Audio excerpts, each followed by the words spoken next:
Boss, પેલો પાછો આવી ગયો છે. કોણ? રુદ્રા. એ તો મરી ગયો હતો ને. એનો બાપ વિરાજ. પણ એ તો દુબઈમાં તો અહીંયા શું કામ આવે છે? રુદ્રાની મોતનો બદલો લેવા અને બદ્રી અને સમ્રાટ નામના વ્યક્તિને શોધી રહ્યો છે. તારી આંખોની પ્રીતમાં રહું દરેક તારી રીતમાં હારીને જીતું તારી જીતમાં. કઈ પ્રકારની આ મૂવી હશે, દર્શક મિત્રોને શું કહેશો? આઈ મૂન નામની ફિલ્મ છે અમારી, અને એના માટે અહીંયા આજે ગાંધીધામ ખાતે હું આવ્યો છું. બહુ સરસ મજાની ફિલ્મ છે. આ ફિલ્મમાં લવ સ્ટોરીની સાથે સાથે એક મેસેજ પણ છે, અને આપણે જે પ્રકારના વાતાવરણમાં અત્યારે ગ્લોબલાઇઝેશનનો જે સમય છે અને આપણી આસપાસ વૃક્ષો ઓછા થઈ રહ્યા છે અને બિલ્ડિંગો વધી રહી છે, એવા યુગમાં એક હ્યુમન બિંગ તરીકે તમારે શું કરવું જોઈએ, અને વૃક્ષો નહીં હોય આવનારા સમયમાં તો આપણી શું હાલત થશે, એક મેસેજ પણ આ ફિલ્મમાં તમને જોવા મળશે. અને ઈંટો અને કોન્ક્રીટના જંગલમાં શ્વાસ લેતા આપણે સૌ માનવ તરીકે કેટલા માનવ રહ્યા છીએ એવો એક સવાલ તમને આ ફિલ્મ જોયા પછી કદાચ થાય. અને બહુ હાર્ટ ટચિંગ લવ સ્ટોરી છે.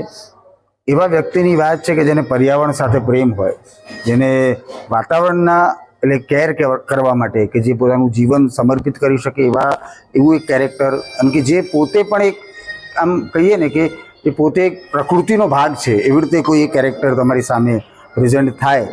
અને ગુજરાતી સિનેમામાં અલગ અલગ પ્રકારના પ્રયોગો થઈ રહ્યા છે, એટલે આ પણ એક નવતર પ્રયોગ છે.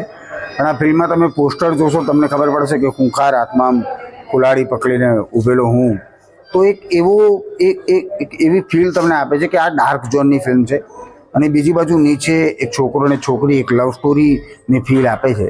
તો આ ફિલ્મ ખરેખર આ બંને વિષય વસ્તુને ધ્યાનમાં રાખીને બનાવવામાં આવેલી અને પરિવાર સાથે બેસીને જોઈ શકાય એવી સરસ મજાની ફિલ્મ છે. અને રોહિત સરકાર નામના ડિરેક્ટર રાઇટર એમની આ ફિલ્મ છે, અને હું આ ફિલ્મનો ભાગ છું એ વાતનો મને આનંદ છે. તો આપ પણ આપના નજીકના સિનેમાઘરમાં જાઓ અને આ સરસ મજાની ફિલ્મ માણો. ફિલ્મનું નામ છે આઈ એમ મૂન. Thank you. જે આ જે આઈ મૂન મૂવી છે એમાં કોઈ યાદગાર એવું કોઈ પળ હોય એવું વર્ણવશો, અને આ જે ગાંધીધામની જે પબ્લિક છે એના માટે શું મેસેજ શું કહેશો? ઓકે, ફર્સ્ટ ઓફ ઓલ તો ગાંધીધામની પબ્લિક માટે હું કહીશ કે આ ફિલ્મ અમારી જેને બનાવી છે, જેમના રાઇટર અને ડિરેક્ટર બંને એક જ માણસ છે, જે રોહિત સરકાર છે અને ગાંધીધામથી જ છે. તો પ્લીઝ ગાંધીધામના લોકો, તમને એક રિક્વેસ્ટ કરું છું, અને એક તમારામાંથી જ એક માણસે આ ફિલ્મ બનાવી છે, તો ખાસ તમે લોકો જોવા જજો. અને બીજા બધા લોકો પણ જોવા જજો, પણ ગાંધીધામ વાળા માટે એટલા માટે સ્પેશિયલ છે કારણ કે ત્યાંથી જ આ ફિલ્મ મેકર છે. અને રહી વાત કયો સ્પેશિયલ ઇન્સિડન્ટ કે કઈ સ્પેશિયલ ઘટના, તો આઈ ગેસ આખી ફિલ્મ જ્યારે પણ કોઈ પર્ટિક્યુલર આ ફિલ્મ નહીં, દરેક પ્રોજેક્ટ સ્પેશિયલ હોય છે. જ્યારે તમે શૂટ કરો, અને સ્પેશિયલી આ ફિલ્મ એટલા માટે વધારે સ્પેશિયલ છે કારણ કે આ ફિલ્મ એક મેસેજ આપે છે. ફિલ્મ તો ઘણી બધી બને છે, પણ મેસેજ આપતી ફિલ્મ બહુ જ ઓછી બનતી હોય છે. તો અમારા રાઇટર અને ડિરેક્ટરે એક નેચરને કઈ રીતના બચાવી શકાય, કે નેચર માટે લોકો કેટલી હદ સુધી જતા હોય છે એ બતાવવાનો એક પ્રયત્ન કર્યો છે. તો તમે લોકો ખાસ જોવા જજો, અને આઈ એમ શ્યોર કે તમને લોકોને ગમશે જ. અને જે આ પ્રેમ કહાની સાથેનું આ એક જે નેચર સાથેની ફિલ્મ છે, કઈ રીતે ખાસ છે, શું કહેશો?